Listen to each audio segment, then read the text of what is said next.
Yo, what's up mga kaleki? Magandang araw sa inyo. Kamusta na kayong lahat? Long time no see, long time no hear, long time no upload. At ang last na video upload ko yata is almost 2 years ago na. April 28, 2023 to be exact. So March 2025 na ngayon, pero buhay pa rin tayo. Tumigil lang ako mag-vlog. Actually, nagulat ako dahil nakita ko na sa 285,000 subscribers na tayo. Wala pa akong 200,000 subs noon. 130, 150 lang nung last na upload ko. At thank you naman dahil meron pa rin nanonood sa ating mga video. So sa video ito, di-discuss natin or papakita ko sa inyo kung magkano ba yung sinasahod ko. Sumasahod pa ba ako after almost 2 years na hindi nag-vlog. So kung interesado ka sa topic natin ngayon or na-miss mo yung boses ko, is tuloy mo lang yung panonood ng video natin. For today.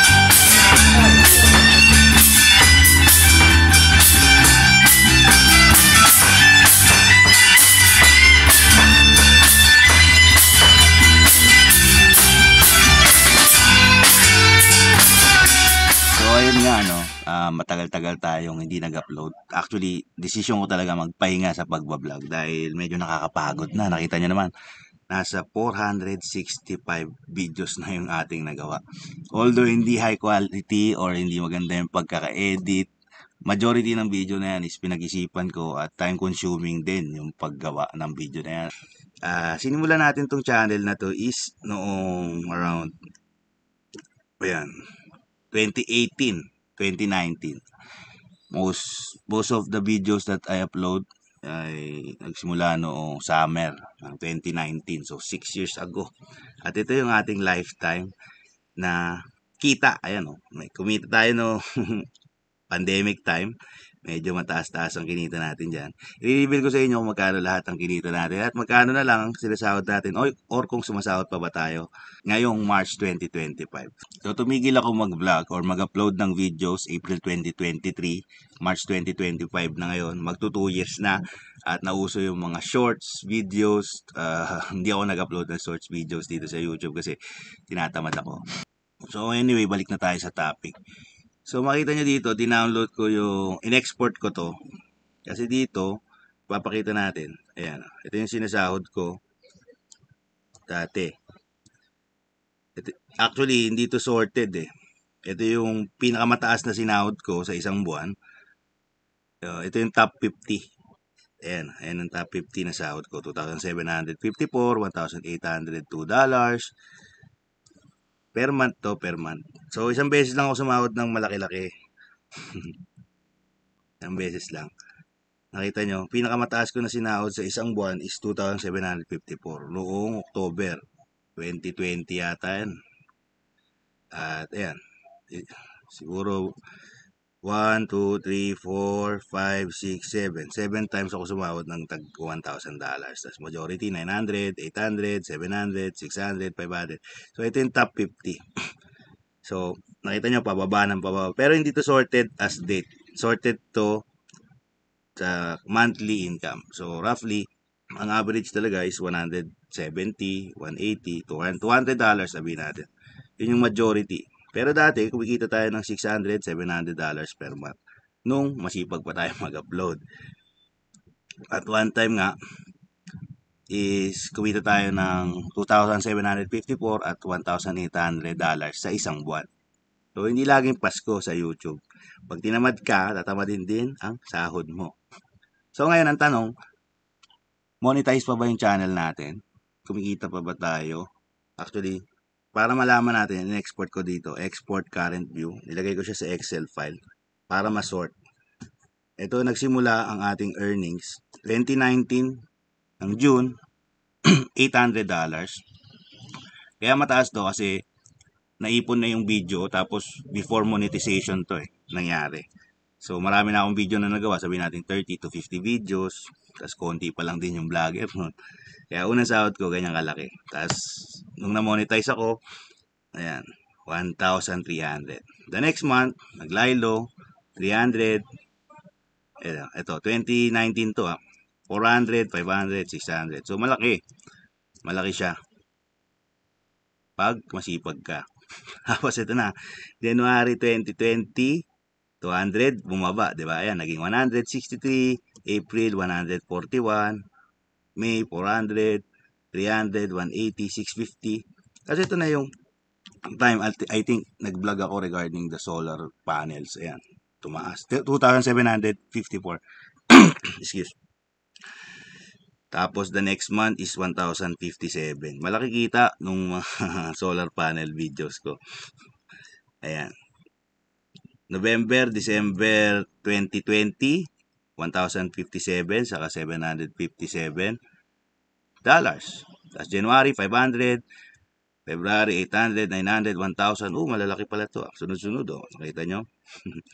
Malaki kita ko noong 2021. Actually, I remember during this time na tumigil ako magbarko ng isang taon. Hindi ako sumakay. Kaya ako nakapag-vlog. Tuloy-tuloy yung pagbablog ko niya. Kaya pansin nyo. May, 1,270. June, $1,800. Dollars to,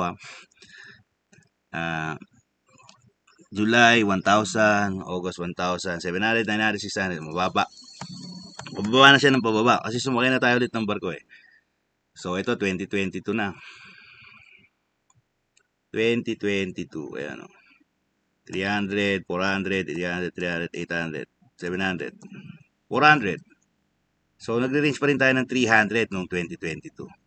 Noong 2023, actually, during this 2022, I remember, di na rin ako nito nag-upload eh. Siguro, ang na-upload ko lang na video nitong 2022 is around less than 30 or less than 50. Tamad na ako nito. Tamad na ako nito. Tapos, lumipat ako ng company.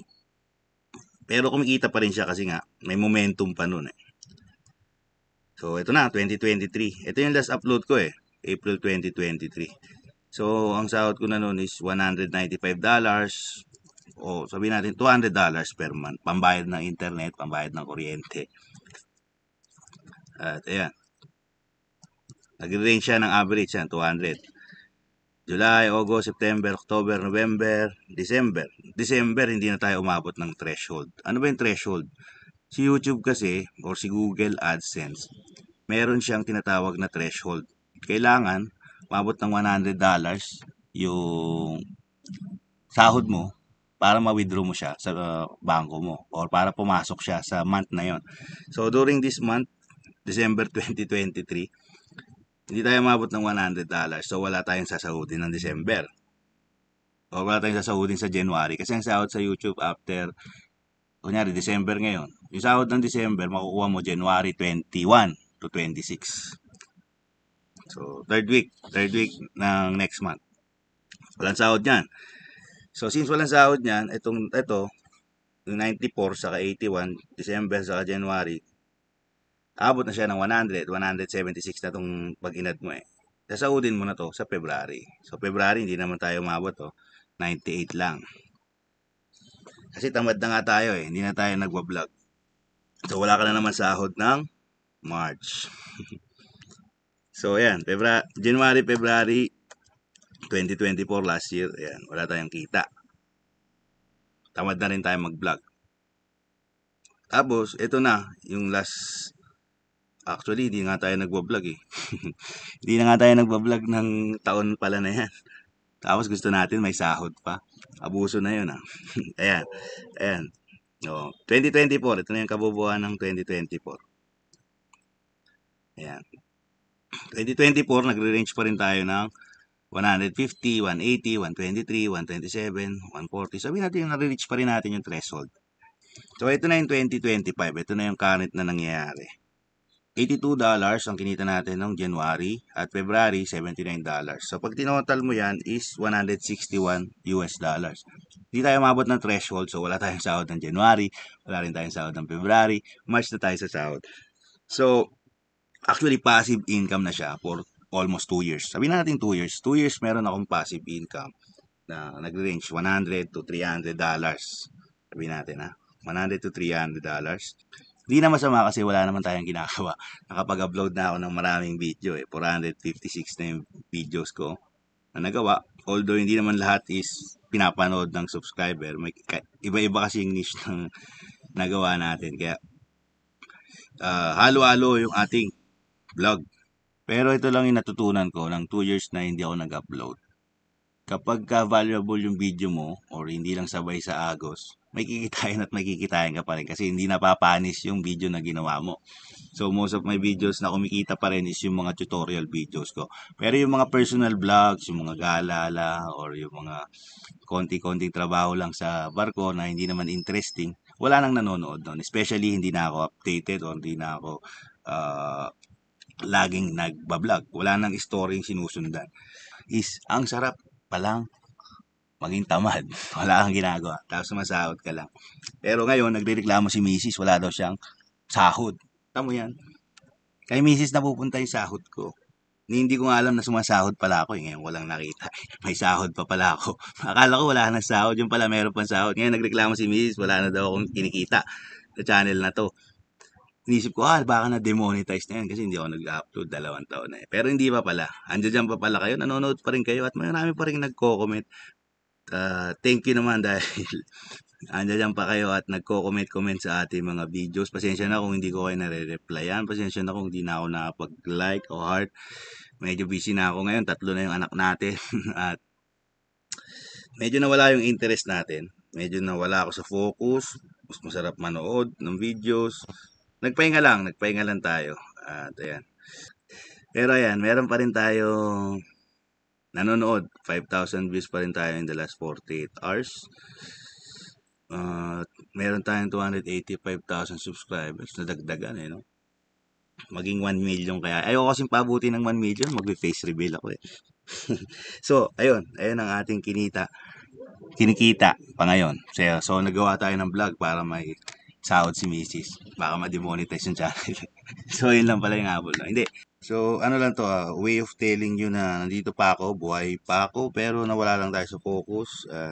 Hindi ko sure kung kaya ko pang magbigay ng mga content. Parang ano lang to, parang kamustahan vlog. So, thank you very much for watching. Maraming salamat. Ang hirap sabihin na hanggang sa muli, baka magtagal na naman yung hanggang sa muli. So, paalam na lang. Paalam.